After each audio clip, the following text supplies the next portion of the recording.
Okay, so we've looked at muscles which attach the cricoid to the thyroid and produce downward and forward movement, which helps to tighten the vocal cords and produce higher pitched sounds. And then we looked at the posterior and lateral cricoarytenoid muscles, which attach the cricoid to the arytenoid cartilages. And now we're going to look at the muscles which connect the arytenoid cartilages together. So we've got interarytenoid muscles because they run between both cartilages, the arytenoid cartilages. So we've got two muscles which run between the arytenoid cartilages. So we've got a transverse arytenoid muscle and we've got an oblique arytenoid muscle.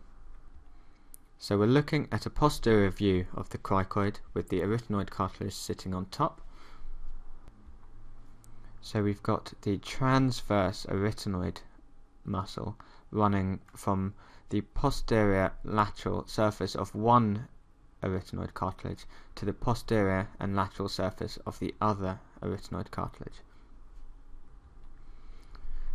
So you can see that if this muscle contracts, it's going to bring the arytenoid cartilages closer together. So it adducts the arytenoid cartilages. And again, it's innervated by the recurrent laryngeal nerve. And then we've got the oblique arytenoid muscles.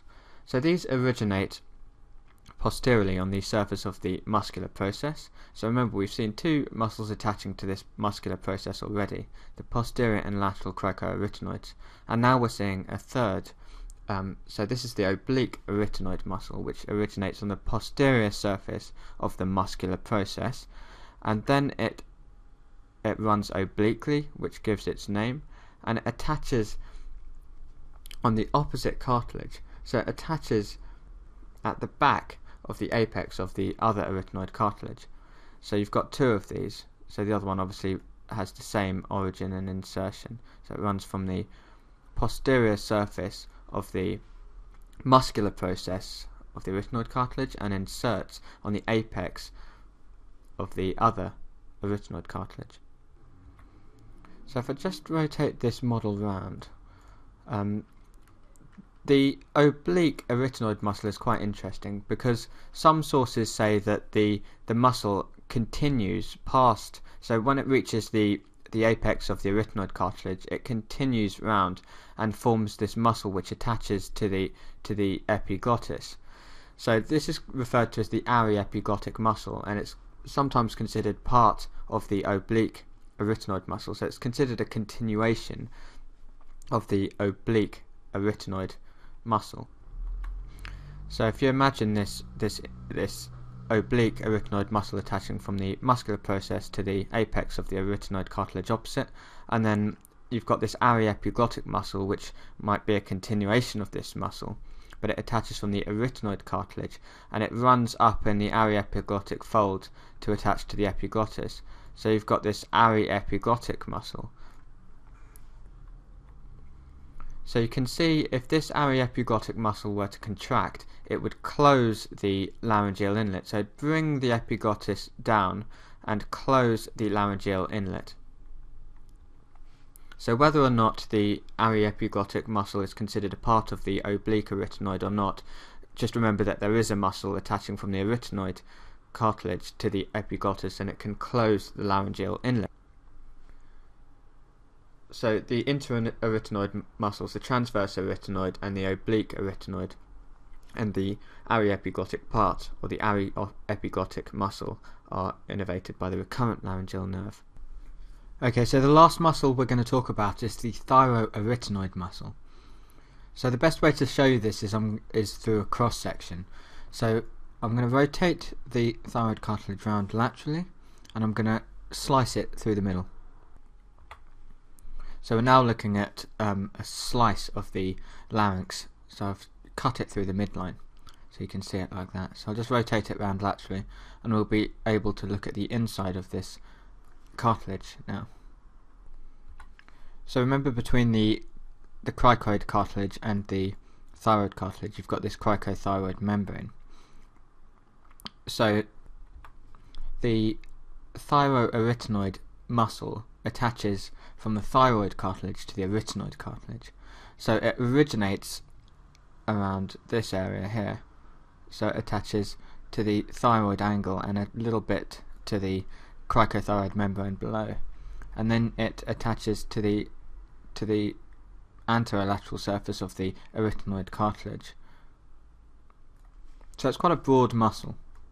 So you've also got some fibres given off from the thyroarytenoid muscle onto the epiglottis. So you've got fibres coming up onto the lateral surface of the epiglottis, and this is referred to as the thyroepiglottic muscle, or the thyroepiglottic part of the thyroarytenoid muscle. So remember, you've also got the aryepiglottic muscle, which is a part of the oblique arytenoid muscle.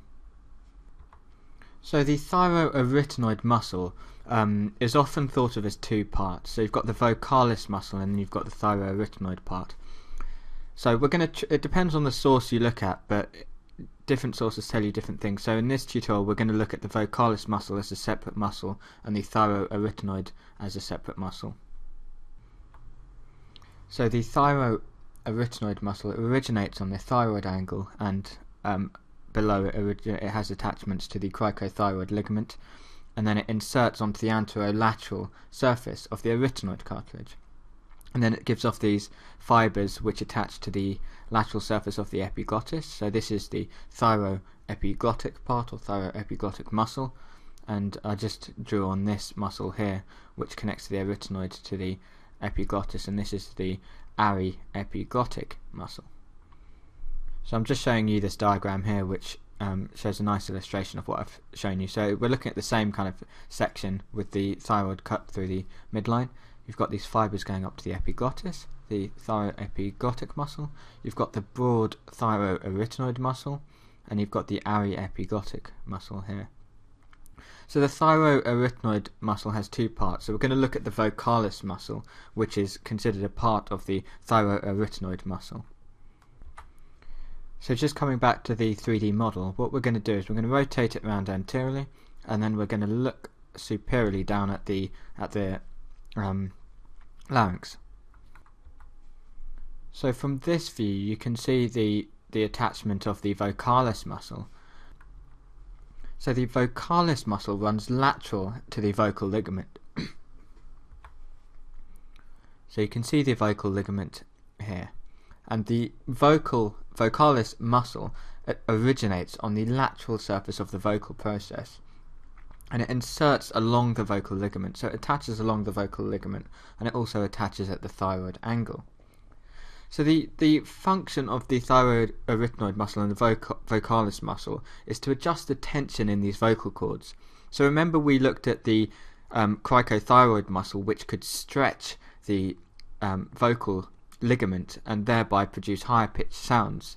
The thyroarytenoid muscle, when it contracts, it brings the arytenoid cartilage closer to the thyroid cartilage, and this results in a slackening or a loosening of the vocal ligaments, and this produces lower pitched sounds. So the vocalis muscle, which we're looking at separately, has the function of making small adjustments which result in changing the pitch and the quality of the voice and phonation and the sounds produced, whereas the broad sheets of muscle, the rest of the thyroarytenoid muscle, is responsible for larger adjustments of the tension in the vocal cords.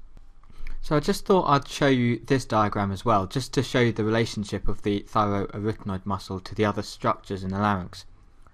So we're looking at a coronal section here.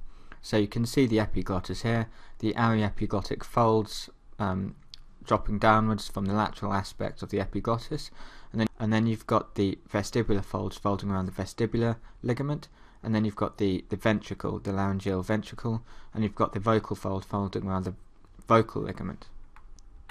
So I'll just draw on the vocal fold here. So this is the most medial structure I'm going to show you, and then just inside that we've got the cricothyroid ligament. So that connects from this is the cricoid cartilage down here. So attaching from the cricoid cartilage, you've got the cricoid ligament, and remember, the upper border of the cricoid ligament forms the vocal ligament where the vocal folds fold around, and then just lateral to that you've got the thyroarytenoid muscle, so you can see that here. So that should give you some idea of the kind of relationship of the muscles to the folds and the membranes and ligaments and that kind of thing.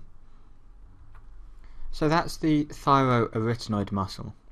So we've covered all the muscles of the larynx now, so it's useful just to think in terms of how they affect the opening and closing of the rim glottidis, how they affect the tension of the vocal cords, and these functions affect phonation and protection of the respiratory tract.